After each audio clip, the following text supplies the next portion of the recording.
Hello everyone. तो मैं यहाँ पे लाइकोप्रान कॉन्सेप्ट बता रहा हूँ। एक्चुअली कॉन्सेप्ट कुछ नहीं है। एक छोटी सी समझ है, उसको समझने के बाद है, उसको समझने के बाद इस कॉन्सेप्ट पे जाएंगे। तो पहली समझ तो ये है कि किसी भी सेल को हमेशा एनर्जी ग्लूकोज से मिलती है। आप इसको याद भी कर सकते हैं, हाँ ग्लूकोज से एनर्जी मिलती है। क्योंकि कॉन्सेप्ट क्या है कि ये कॉन्सेप्ट बहुत जरूरी है। पहला नियम है ग्लूकोज से एनर्जी मिलती है, क्योंकि वही ग्लाइकोलाइसिस है, टीसीएस साइकिल है, तो एनर्जी में से ग्लूकोज से मिलती है। अब देखिए मैं बता रहा हूँ, तो इसका एक कॉन्सेप्ट है कि अगर ग्लूकोज नहीं रहा तो किससे एनर्जी मिलेगी। क्योंकि लाइकोप्रोन पढ़ा रहा हूँ, लैक्टोज है तो लैक्टोज से एनर्जी मिलेगी, लेकिन अभी बताया इसमें से एनर्जी ग्लूकोज से मिलेगी। इन सब कंडीशन में क्या होता है कि ग्लूकोज यदि है सेल में, अगर आप कोई मीडिया बनाए, बैक्टीरिया में रखे, उसको सही टेम्परेचर, सही पीएच, सब कुछ सही से दिए, सही कंडीशन दिए, एज ए फीड की तरह ग्लूकोज दिए, तो वो ग्रोथ करती जाएगी 20-20 मिनट में, डबल डबल डबल डबल। लेकिन अगर ग्लूकोज नहीं है फिर भी वो ग्रोथ कर रही है, तो उसको एनर्जी कहाँ से मिली, ये पहला क्वेश्चन है।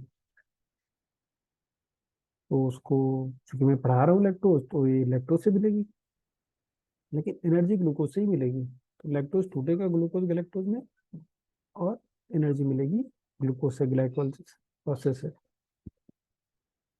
अब कहानी ये बनती है कि लैक्टोज क्यों टूटेगा और तोड़ेगा कौन, मतलब उसका ब्रेकडाउन क्यों होगा। इसका मतलब यदि ग्लूकोज है तो लैक्टोज नहीं टूटेगा, क्योंकि लैक्टोज, यदि ग्लूकोज है तो सीधे सीधे हमको एनर्जी मिल रही है, तो हम क्यों किसी चीज को तोड़ के बनाएंगे। तोड़ने में भी तो एनर्जी मिलेगी।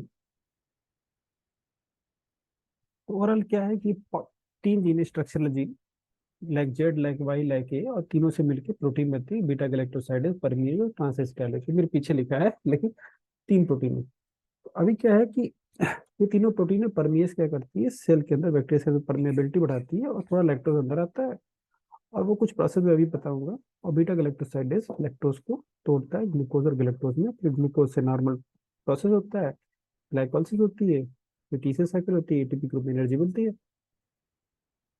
तो अभी क्या है कि जैसे पहले बता रहा हूँ कि यदि ग्लूकोज है तो ये हमेशा, ये जो फैक्ट्री है, जो क्योंकि ये फैक्ट्री ही समझ सकते हैं, जेड वाई, ये तीन प्रोटीन, तीन जीन है, तीन जीन से तीन प्रोटीन बनता है, और ये पूरी फैक्ट्री चल रही है।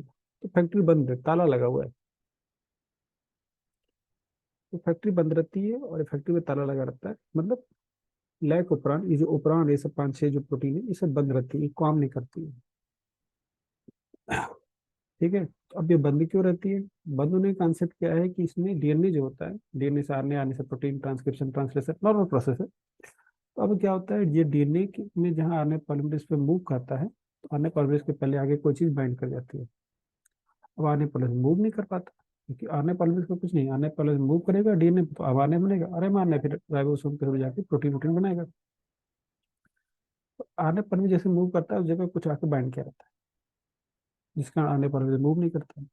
इसका मतलब जब तक ग्लूकोज रहता है तो कुछ न कुछ इस पे बाइंड के रखता है, और जिसके कारण आरएनए पॉलीमरेज मूव नहीं कर पाता। अब यहाँ पे दिखाया जा रहा है एमआरएनए बनता है और रिप्रेसर प्रोटीन होता है, रिप्रेसर प्रोटीन जा करके किसी जगह बाइंड करती है, जहाँ बाइंड करती है वो ओ लिखा है, उसको ऑपरेटर है। रिप्रेसर मतलब रिप्रेस करने वाला, रिप्रेसर। उसी तरह ऑपरेटर, ऑपरेट करने वाला, ऑपरेटर। जैसे हैंगर होता है, हैंग करने वाला, रनर होता है, रन करने वाला, उसी तरह से। तो अभी क्या है कि एक प्रोटीन जो है, रिप्रेसर प्रोटीन, रिप्रेस करती है और ऑपरेटर पे बाइंड करती है, क्योंकि वो जगह है, वो डीएनए पे जगह है, वो ऑपरेटर है। और प्रोटीन का नाम रिप्रेसर। चूंकि ये रिप्रेसर जाकर ऑपरेटर पे बाइंड कर जाती है, और आरएनए पॉलीमरेज पे मूव नहीं कर पाता, तो आरएनए पॉलीमरेज मूव नहीं कर पाता तो एमआरएनए नहीं बनता, तो एमआरएनए नहीं बनता तो प्रोटीन नहीं बनता। तो अब इस केस में क्या है कि यदि लैक्टोज रहेगा या लैक्टोज नहीं रहेगा, इससे इसका मतलब नहीं है। मतलब है ग्लूकोज अगर नहीं रहेगा तो लाइकोप्रोन ऑन रहेगा, यदि ग्लूकोज रहेगा तो लाइकोप्रोन ऑफ रहेगा। ठीक है, तो मतलब यदि ग्लूकोज है तो ये चीज बंद रहेगी, फैक्ट्री बंद रहेगी। और ग्लूकोज नहीं है तो परमिएज एंजाइम कुछ वहां पे रहते हैं, वो परमिएबिलिटी करके कुछ लैक्टोज को अंदर लाते हैं, क्योंकि सेल के बाहर तो लैक्टोज हल्का फुल्का रहता है। अब ये लैक्टोज आता है, और ये जो प्रेशर प्रोटीन है जो ऑपरेटर पे बाइंड किया है, उस पे जाके बाइंड करता है, उसमें कुछ चेंज करता है, फिर ऑपरेटर से रिप्रेसर प्रोटीन छोड़ देता है, जैसे यहाँ दिखाया जा रहा है। और जब ये छोड़ देता है तो फिर आरएनए पॉलीमरेज मूव करता है, फिर एमआरएनए बनता है, फिर प्रोटीन बनती है। इसमें कॉन्सेप्ट समझने की बात है कि यदि ग्लूकोज रहे या ग्लूकोज ना रहे, इस पे डिसाइड होता है। इस पे ये नहीं डिसाइड होता है कि लैक्टोज है कि लैक्टोज नहीं है। ग्लूकोज है तो ग्लूकोज से एनर्जी मिलेगी, ग्लूकोज नहीं है तो लैक्टोज से एनर्जी मिलेगी।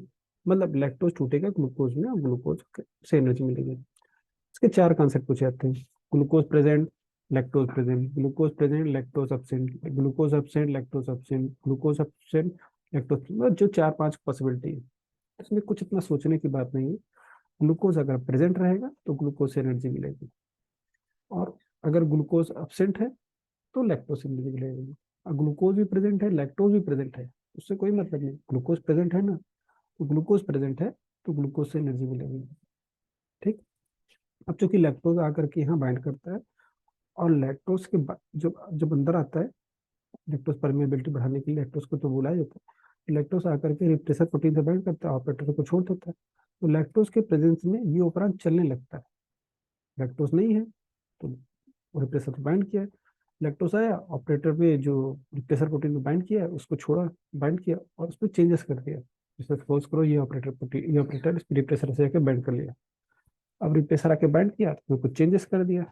अब चेंजेस होने के बाद वो रिप्रेसर प्रोटीन ऑपरेटर से छूट गया, करने पर भी चलेंगे। तो चूंकि लैक्टोज के कारण ये उपरांत चलने लगता है, इसलिए इसको इंडिसिबल उपरांत कहते हैं। ठीक है, यही चीज कॉन्सेप्ट है। अगर आपको समझ में आता है आप बताइए, हम ट्रिपोप्रान भी पढ़ाएंगे, और भी मॉलिक्यूलर बायोलॉजी कॉन्सेप्ट है, डीएनए ट्रांसक्रिप्शन, ट्रांसलेशन, और भी क्या क्या चीजें होती हैं सब बताएंगे। आप एक बार फीडबैक दीजिए, I will be there. Thank you.